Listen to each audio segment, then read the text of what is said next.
B. Collins. Peter B. Collins, news and comment. It's Monday, June 18th, 2018.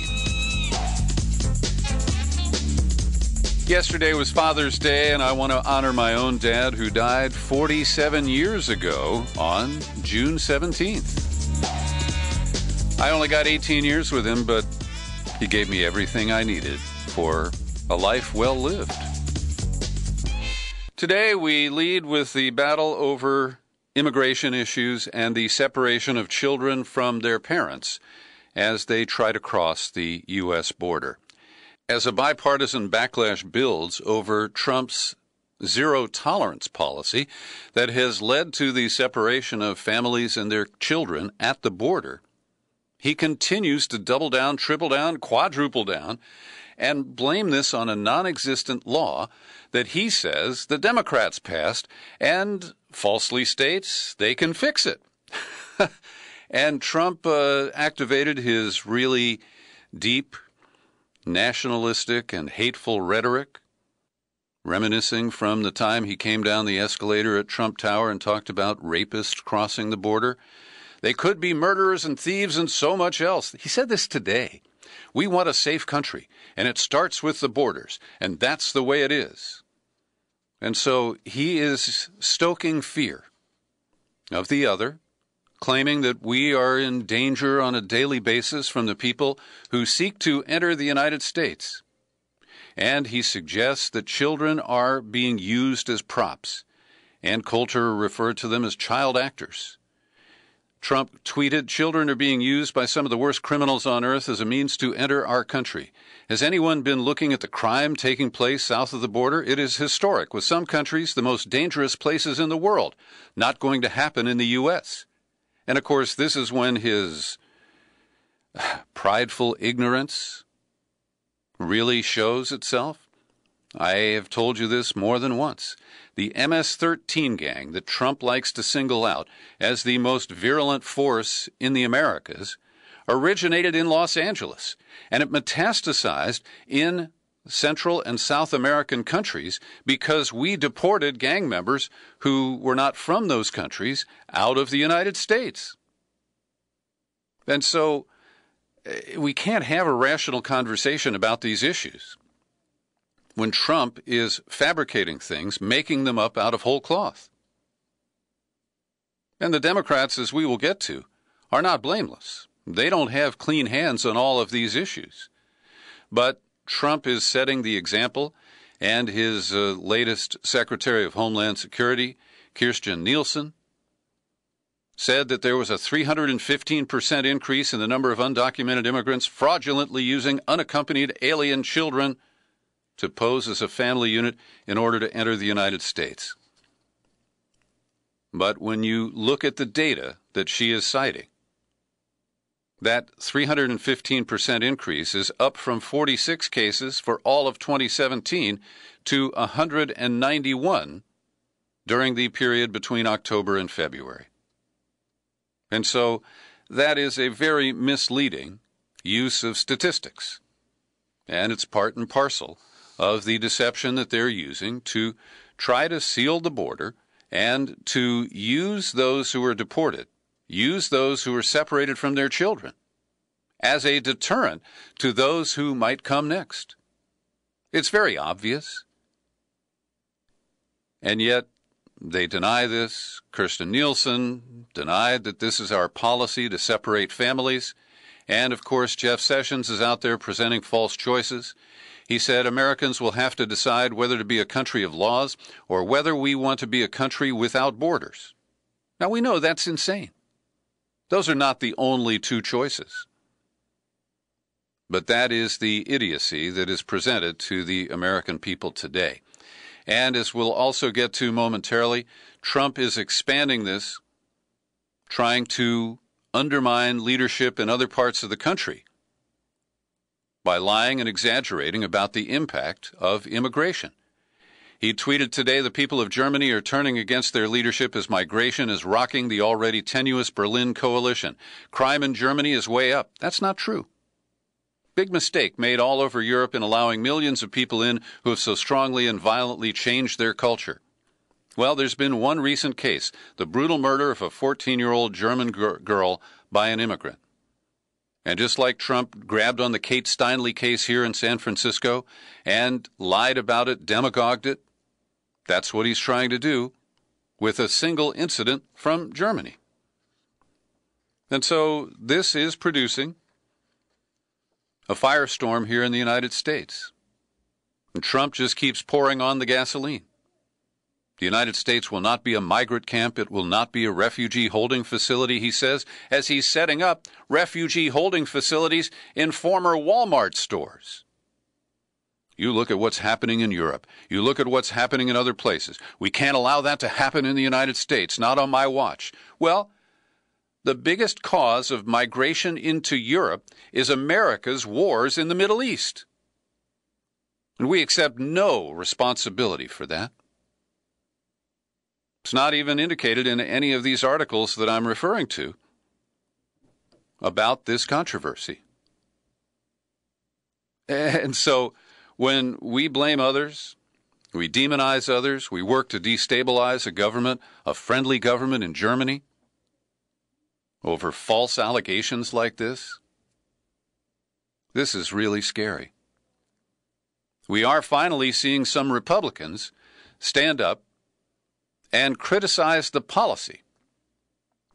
But so far, former First Lady Laura Bush, you got Lindsey Graham, they'll speak up in powerful terms against the policy. Here's Laura Bush. I live in a border state. I appreciate the need to enforce and protect our international boundaries, but this zero tolerance policy is cruel. It is immoral, and it breaks my heart.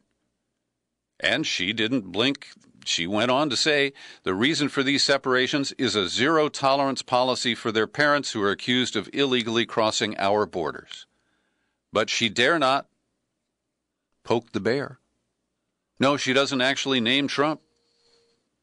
And Bill Clinton spoke out, suggesting that Trump was using the widely denounced practice to leverage Democrats into accepting immigration limits in legislation they would otherwise oppose. These children should not be a negotiating tool, he said. And Hillary retweeted his message, adding, all capital yes, exclamation point. But I haven't forgotten that as Secretary of State, Hillary Clinton said that we should deport unaccompanied minors who come to our southern border to set an example and to send the message that others shouldn't follow them. And this has prompted Nielsen to tweet, we do not have a policy of separating families at the border, period. And then she piled onto that lie with this one.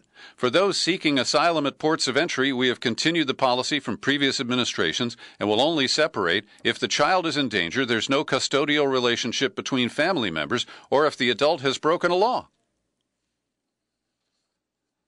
But let me submit to you Exhibit A. This report from The Intercept today, and a journalist I haven't heard of before, Debbie Nathan. And she went to a port of entry.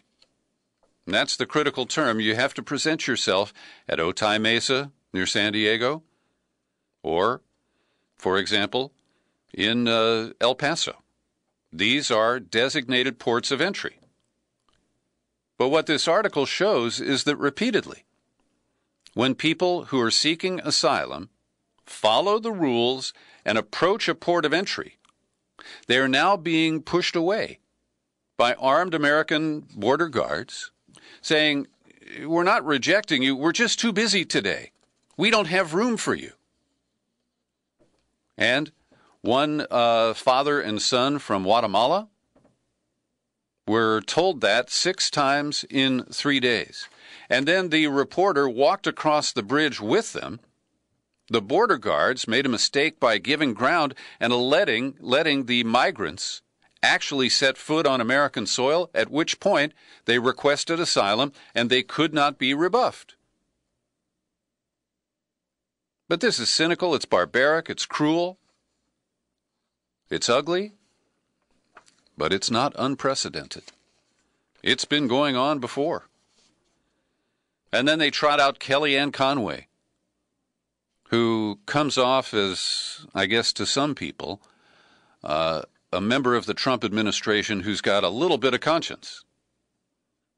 Kellyanne mewed, "Nobody likes breaking up families and seeing babies ripped from their mother's arms." But then she rejected the idea that Trump is using the children as leverage to force Democrats to negotiate on immigration and pay for the wall. Conway blames the Democrats. Then we get the First Lady, Melania, who I believe is an immigrant herself, and we don't have the full details on how she got into the United States. At least I don't. She offered a statement saying that we all have to get along, and basically that Democrats have to accept the extreme demands of Trump and Chris Miller, or these hostages will remain in dire conditions. This is the same gambit they used on the Dreamers. That didn't gain them enough traction to pay for the wall. And so now they have intentionally separated children from their parents, and they're using this as the pretext to push for very extreme nativist laws. And I mentioned the Democrats.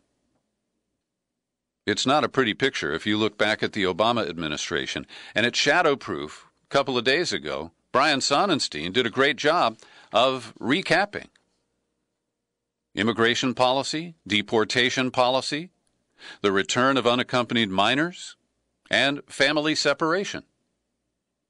And he writes, Trump is adding to a foundation developed by Obama, who aggressively detained and deported undocumented immigrants for nearly his entire presidency.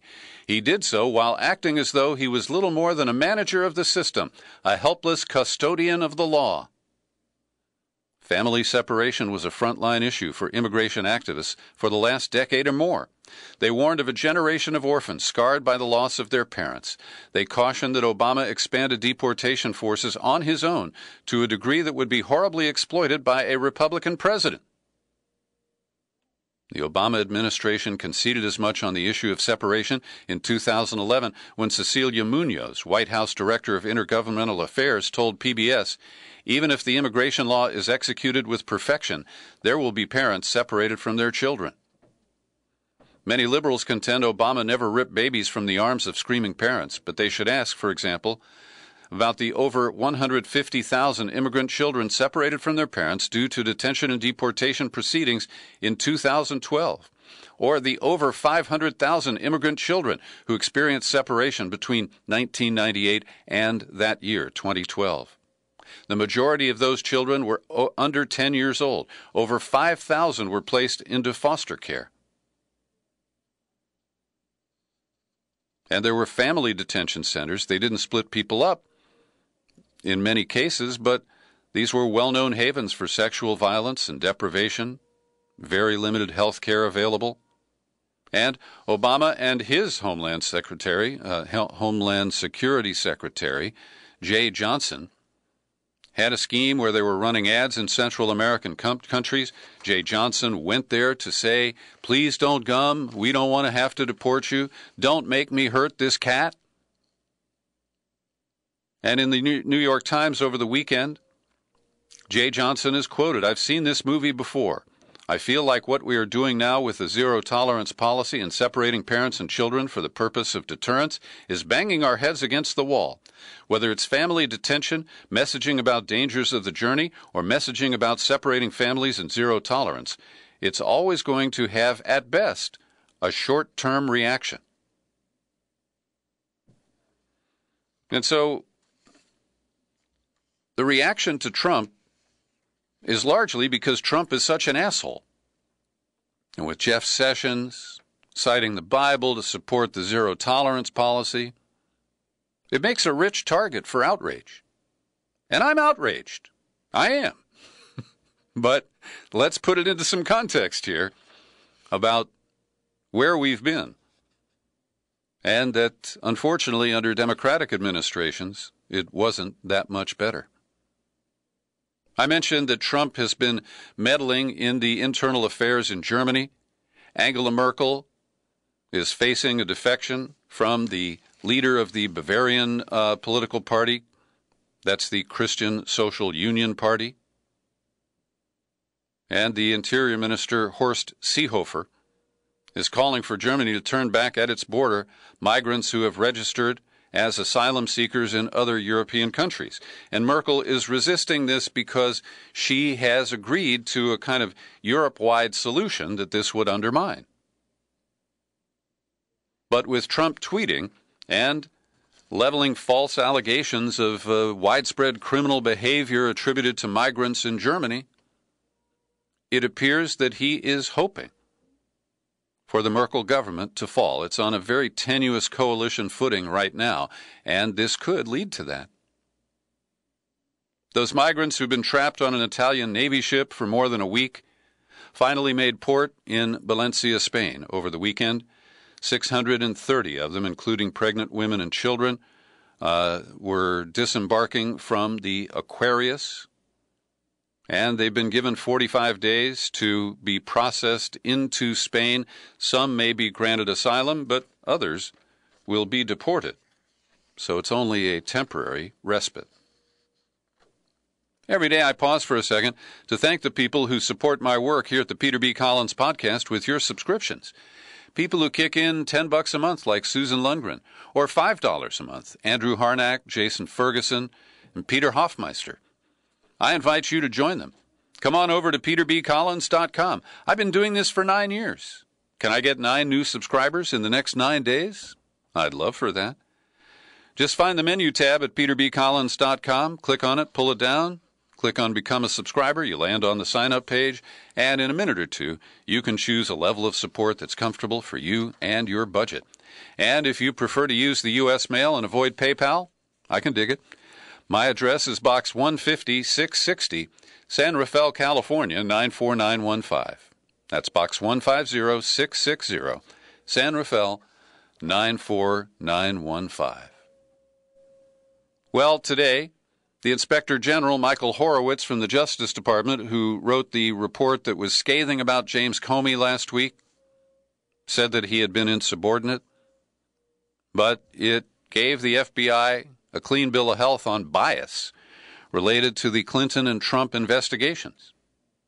And as you know, I raised some questions about the part of his report related to the agents in the FBI's New York Bureau. The Inspector General says that on September 29th, they knew what was on Michael Weiner's laptop. But it took them more than a month to go through the agency procedures to get a warrant to crack it open. And Paul Waldman, in an article today, an op-ed at the Washington Post, I've linked to it in the show file for today's podcast, he raises the questions about these FBI agents, and they are legitimate. But he spins them as if he already knows the answer. And he believes, based on reports from The Guardian and elsewhere, that there were rabid FBI agents who were pro-Trump. They were angry when Comey exonerated Clinton on July 6th, and that Comey re-announced the investigation after the Weiner laptop episode because he was afraid that those New York FBI agents would leak on him. Now, this deserves to be fully investigated. But my old buddy Paul Waldman, who I used to do a weekly feature with when he was at Media Matters and I had a syndicated radio show, he assumes that any bad faith or bias on the part of the agents in the New York office was an attempt to hurt Hillary Clinton. But they ended up delaying opening up the Weiner laptop for almost a month as the clock was ticking toward the election. And it may have been that they hoped that they would get past the election before Comey decided to deal with it. And he read the situation differently and decided to go public. I don't know the answer to this, but Paul Waldman assumes he does. And I'm prepared to demand further investigation, and I'll follow the evidence. Interesting story in The Observer published a few days ago. And I can't really peg The Observer. I think of it as a pro-Israel, pro-Trump outlet. But this article defies either one of those characterizations, and it is attributed to John Schindler, who is described as a former NSA analyst. And the headline reads, Mueller finally starts to target Trump's Israel ties. The story is based on information from a woman who recently married George Papadopoulos. Her name is Simona Mangiante. And she is predictably defending her husband, saying that he didn't have any ties to Russia. But what is stunning here is that the investigators for Mueller, she says, caused him to plead guilty because they threatened to charge him with being an Israeli agent. Huh? Now, before joining the Trump campaign in March of 2016, Papadopoulos was a self-styled energy consultant known for taking strongly pro-Israeli positions. During the campaign, he met with an Israeli settler leader and assured him that Trump, if elected, would take a favorable view of Israeli settlements in the West Bank. And we learned that the meeting between Papadopoulos and Alexander Downer, the Australian ambassador to Britain, at the wine club where it's suggested that Papadopoulos got loaded and spilled stuff that Mifsud had told him about the allegation or the claim that Russia had Hillary Clinton emails that they wanted to give to the Trump campaign. That fateful boozy chat was set up by an unnamed Israeli diplomat. Now, this is circumstantial information. I want to be pretty clear about that. But it is a tantalizing little scenario. And, as you know, I believe that the only collusion we've seen between Trump and a foreign power is with Israel. Netanyahu came and gave a speech to a joint session of Congress, clearly showing his favoritism for Trump. And then we saw after the election, it was Israelis who got a hold of Mike Flynn and said, hey, can you stop Obama from this going neutral at the Security Council on a measure that will ding Israel over settlements? That's the collusion we know about. Now, this article also introduces this guy George Nader and a meeting that was attended by Joel Zamel, an Israeli expert in several things of interest to Trump. He's known to possess a close relationship with former Israeli intelligence officials, and he was reportedly paid a couple of $1 million by George Nader after Trump's election. He's best known as the founder of Wikistrat, a private intelligence firm founded in 2010. It is an Israeli firm. The company's work wasn't limited to analysis. It was also an intelligence collection company. So, this is all fascinating, and then this article takes a sharp right turn. It says, indeed, some counterintelligence pros in Washington have a rather different take on the Mueller inquiry than most Americans do. While Moscow's secret role in subverting our election in 2016 is plain to see and is now denied only by the willfully obtuse or congenitally dishonest. Detecting a direct Kremlin hand on the Trump campaign is trickier. Well, I guess I am congenitally dishonest or willfully obtuse. Or maybe both. But I'm still looking for evidence, and this presentation makes the story even more convoluted, not any simpler. And speaking of Israel, over the weekend there was a PR stunt where families had their kids put candy onto helium balloons and to kites that then drifted over the Gaza Strip. This, I suppose, was to demonstrate Israel's compassion, or at least the compassion of some Israelis for the plight of the Palestinians in Gaza. And I can't say that this happened at the exact same moment, but over the same weekend on Sunday, Israeli jets, fighter jets, conducted 4 airstrikes targeting Palestinians who they accused of launching burning kites and balloons into southern Israel. Isn't that precious? Sunday's New York Times included an article that I found fascinating as the latest example of yellow journalism from the Gray Lady. The article is entitled, In Britain, Doubts Rise Over Case of Poisoning. And at first I thought, wow, the New York Times is going to honestly examine the questions that people like me have raised about the sketchy story about Sergei Skripal, his daughter Yulia, the Novichok poisoning on their doorknob, and all of the unproven claims that go along with it. But no, this article, while it may inoculate the Times if these Skripal claims are proven false, it is used to ridicule the people who are skeptical and to paint it as if the only people who have conspiracy theories about the official conspiracy theory are idiots and half-wits and taxi drivers who weren't even born in England. So they open with a 45-year-old woman named Lisa Carey, who, by the way, says that she has never looked at any Kremlin-produced information. And she said, well, I got some questions here. We've been force-fed the answer that it was the Russians, no two ways about it. And she said that she doesn't believe that Putin would have ordered this. I consider that rational.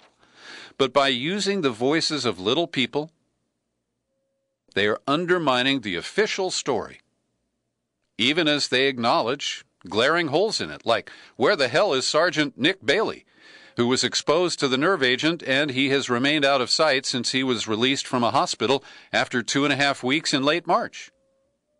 But they don't ask any of the big questions, like, if this Novichok nerve agent is so powerful, why did the Skripals survive? Why was this bungled? And how would Putin have benefited from it?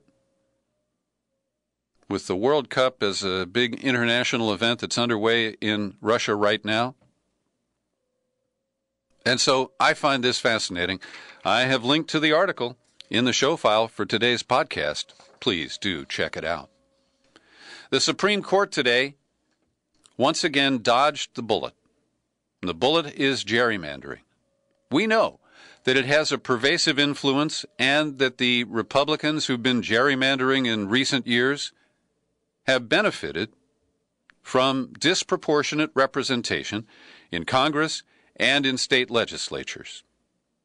And yet, the justices dismissed on technical grounds a case that came from Wisconsin.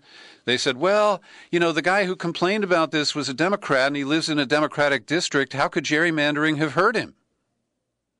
And then there was another case that came, I believe, from Maryland. In that case, the court unanimously ruled against the challengers.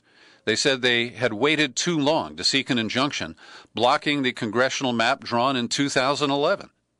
Well, I don't know when they filed their case, but it takes years to get before the Supreme Court. This is bullshit. And Justice Elena Kagan noted that gerrymandering is real and it has an impact. More effectively every day, that practice enables politicians to entrench themselves in power against the people's will. And only the courts can do anything to remedy the problem because gerrymanders benefit those who control the political branches. The need for judicial review is at its most urgent in these cases. But she joined the unanimous court in denying review. And meanwhile, North Carolina, the laboratory for voter suppression tactics run by Republicans, well, they're not giving up. There is a Democratic governor there, but they have supermajorities in both houses, and over the weekend, they passed, last week, before midnight on Wednesday, Republican senators unveiled legislation that would eliminate the final Saturday of early voting in state elections. That followed a Republican proposal last week to place a constitutional amendment on the November ballot to require all voters to display a photo ID before they can cast a vote. These are the voter suppression tactics that made Trump president. They worked in 2016. And we continue to live with this. I want to recommend a lengthy piece by Chris Hedges, published at Truthdig. Et tu, Bernie is the title. And it is a stunning and sweeping indictment of the Bernie Sanders, who switched from the anti-corporate insurgent in 2015 to the Democratic also-ran who became a Clinton loyalist, or at least that's what he posed as, during the general election. And Chris Hedges compares him to Eugene V. Debs and says that, well, Sanders came up short, but he did return political discourse to reality, and he restored the good name of socialism. But I encourage you to read this piece because he does show how Sanders capitulated to the Democratic establishment. Even when it became clear they had stolen the primaries from him, he's never spoken up about that. He doesn't talk about the money laundering that enabled the Hillary Victory Fund to take money that should have gone to Sanders or just to the party in the primary. And Hedges writes, Sanders' capitulation in the face of the overwhelming evidence of the rigging was political and moral cowardice. He missed his historical moment, one that should have seen him denounce a corrupt, corporate-dominated party elite and walk away to build a third-party candidacy. Sanders will never recover politically, predicts Chris Hedges. And there's more to the article. I'm tight on time here, so I won't go further into it, but I do recommend it. I also recommend John Pilger's piece at Consortium News today, arguing that Australia should bring Julian Assange home from the Ecuadorian embassy in London. He makes a strong case, and there is a movement building behind that idea. In an op-ed in today's New York Times, Nina Morrison of the Innocence Project notes that prosecutor in Suffolk, New York, Glenn Kurtzrock, was caught concealing dozens of pages of material that would have shown that Messiah Booker, a young man charged with first-degree murder, was innocent. Booker was arrested, spent 18 months in jail awaiting trial before they discovered the perfidy of Mr. Kurtzrock. Well, Messiah Booker has been exonerated, but then they discovered that Kurtzrock was behind a bunch of other faulty prosecutions, and at least 5 murder cases have been overturned in the 13 months since Kurtzrock was fired. But Kurtzrock hasn't been charged with a single crime, not fraud, not tampering, not contempt of court. He hasn't even been suspended from practicing law. And to date, there's only one prosecutor in the whole damn country who has ever been jailed for misconduct causing a wrongful conviction. His name is Ken Anderson.